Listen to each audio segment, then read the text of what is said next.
Hi everyone, welcome to another episode of the Art of Business English, where we help people like you get the language skills you need to succeed in business. Now, today I have decided to do an episode on pain. Yes, pain, dolor, suffering. Basically, I have got a bit of a tennis elbow. So if anyone is aware of tennis elbow, it's like tendinitis here in your elbow. It's like an overuse exercise or injury. You can get it from, I don't know, playing tennis or even just using your phone too much or overuse of the mouse. But I actually got it in last September. We're in almost November now November of 2020. So I've had it for like about 2 months. But if you are suffering from this pain, then I've got some advice for you. So before I go forward with my advice, I am not a medical professional. I'm just giving you my opinion on my experience. So this is not formal medical advice. With that being said, let me tell you what happened with my tendon injury experience. One of my friends is actually an acupuncturist. So I went to the doctor, and typically the doctor says, you should have some rehab sessions, like go to the physio, and they'll massage your arm out, and you have to go quite often, maybe 2 or 3 times a week, and they put the little patches on your arm, and they give you electro shocks, so you've got this electricity running through your arm.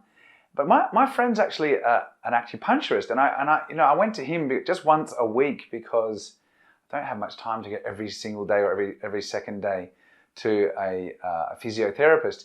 And what he actually does is he puts like the needles right into the tendon or right into the muscle around the tendon, really localizing exactly where that pain is originating from. And then you can attach the electrodes to the actual needle, and it goes straight into the tendon. It's actually quite effective. So if you're maybe suffering from any form of tendinitis, I would definitely recommend giving acupuncture a go. Try and find a good acupuncturist. Hopefully they've got the machine that they can attach the electricity to. But literally, like, I have had this for like maybe 2 months now, and it's almost better. And typically, once you've got a tendinitis injury or tennis elbow, you can expect it to last between 6 and 12 months. It takes a long time to recover. And that is because not much blood actually gets into the tendon. So it's not, if you have a small tear, like your tendon has a small little rip or tear in it, it's very difficult for it to heal because there's not much blood flow going there. So by getting the needles in there and getting the electrodes right into that localized spot, you are actually generating movement of blood around the area. And also something else that was quite effective was to use like a weight at your desk when you're working. So like I've got like a little 2 kilogram weight, and you just like lift it, hold it, twist your arm, hold it, and you bend it out. And you have to stretch out as well. You need to really extend the muscle. It's inflammation, but if you can stretch out the muscle, that makes a big difference too. My acupuncturist also gave me massage around here and stuff like that. So that was really great. So today, because I've been suffering pain, I thought I would do an episode on expressions with pain. And they're great for business because, lots of things happen that are quite painful. Now, pain is a sensation, but when we use the word pain with or in expressions, it often is related to either annoyance, so someone is annoying you or a situation is annoying you, or you are making a big effort to do something. So let's dive into episode 144 today and look at 10 expressions with pain.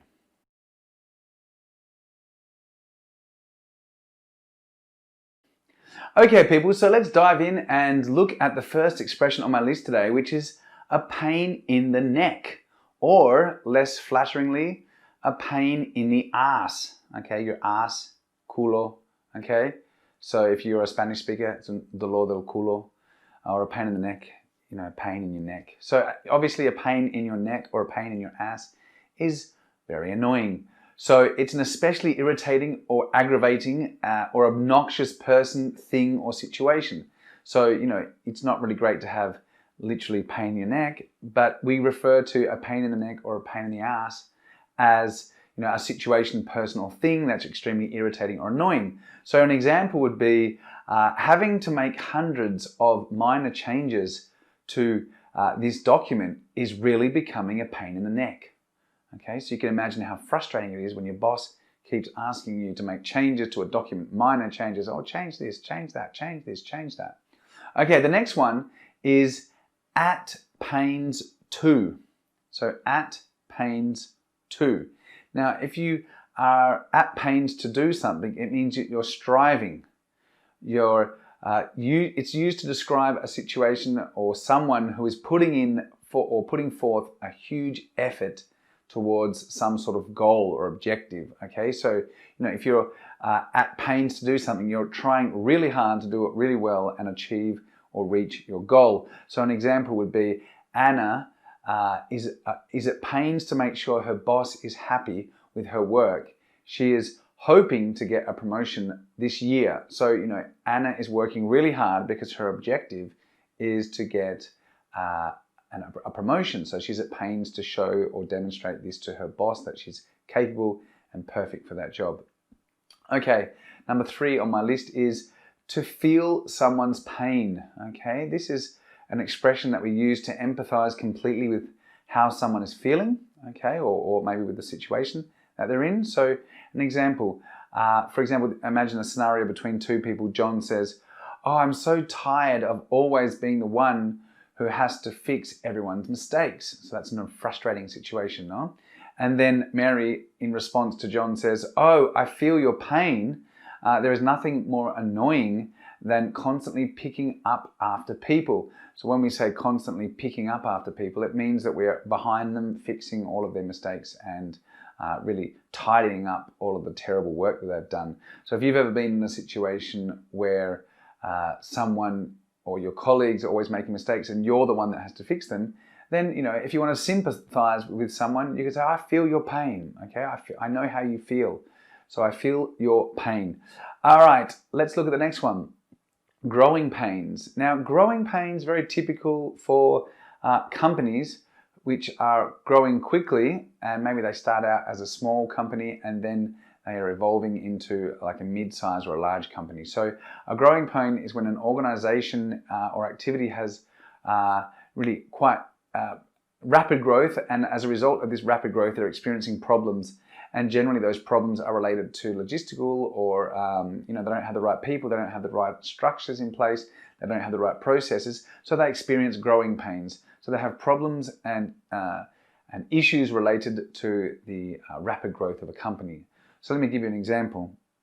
The company has been suffering growing pains as they have rapidly transformed from a local supplier to a national distributor. So in this scenario, the company's gone from local to national, and that's caused growing pains. Okay, so that's quite common in business.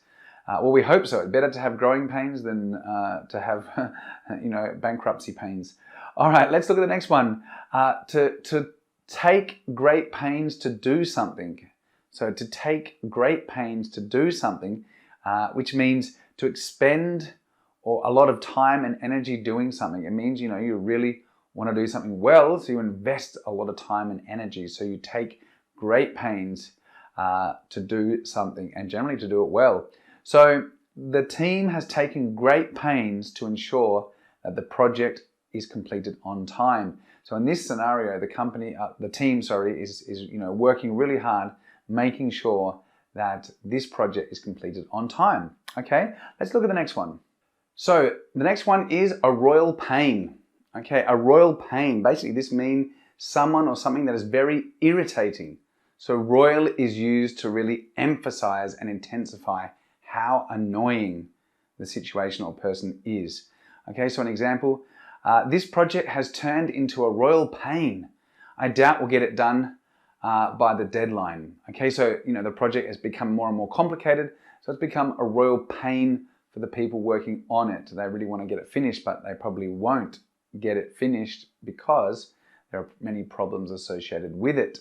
Okay, so it's become a royal pain.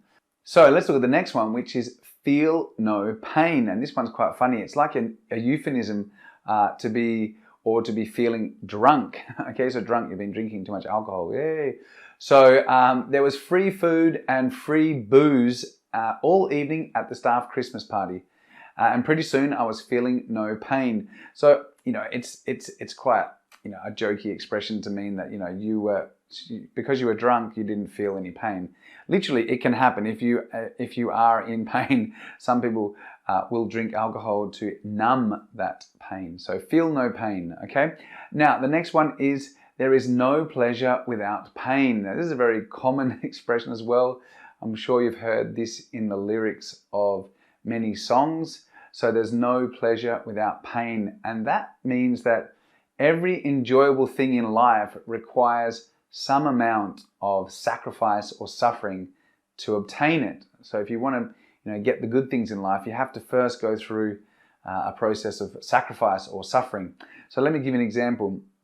A 3-day mountain biking tour with my best mates. Yes. The things I had to do to convince my wife. Oh well, there's no pleasure without pain. Okay, so in this scenario, if you want to escape the family and go on a 3-day mountain biking tour with your best mates, you've had to negotiate that or those 3 days with your wife, or in my case, my wife, and that means maybe you've had to make some sacrifices in order to get those 3 days free. So no pleasure without pain. Okay, let's moving on then. And the next one is great. My gym instructor says it to me all the time. It's very common at the gym. No pain, no gain. Okay, so no pain, no gain. And that means, suffering and hard work are needed to make progress, which is true in many ways, especially at the gym. You need to push out some weights. You need to suffer a bit. You need to do, 20 burpees or 50 push-ups, lots and lots of crunches to keep your tummy nice and flat. So no pain, no gain. So come on. 20 more push-ups, no pain, no gain. Basically, that's what my gym instructor tells me on a weekly basis. I've got to keep pushing hard, otherwise I'm just going to become a big fatty boomba. All right, and last one on my list for today is racked with pain. Now, racked with pain is actually related. It's one of the only expressions that is actually related to experiencing physical pain. So if you're racked with pain, you are suffering from an overwhelming amount of pain, and especially to the degree that one's body is maybe contorted or seized up. So literally, if you're racked with pain, you're experiencing a great amount of pain, and really, your body is reacting to it. So you're twisting and you're contorting. So an example would be Sam's body was racked with pain after the skiing accident. It almost killed him. Okay, so this is probably one of the only experiences or one of the only expressions that really is actually directly related to experiencing pain. But as you can see, all of these expressions can be used in the business context. You've got a lot of them which we can talk about or use in meetings. A company that's trying to achieve its goals, no pain, no gain. If you're talking about a staff Christmas party, I feel no pain after drinking too much. Someone in the organization could be a royal pain for you. You may find them very frustrating, a very frustrating person. So there are many ways which we can apply these expressions in our everyday English. So that's it from me for this episode on pain, a little different from the other ones which we normally run. I hope you found it very useful and interesting. I hope there's some expressions that you can take away and start using. And that's about it from me for this week. I will be back next week for another episode of The Art of Business English. I've got some great expressions for business meetings.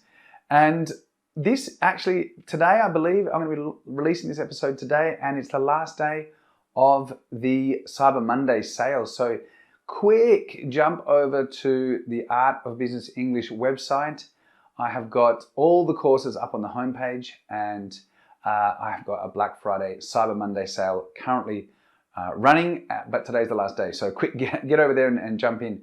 You can get 80% off my courses, and just use the code at checkout, BLACK2020, and you will happily get a discount on all of my courses and programs over at the website. So check it out. It's a once in a year sale, and today's the last day. So if you miss it, well, you have to wait till next year.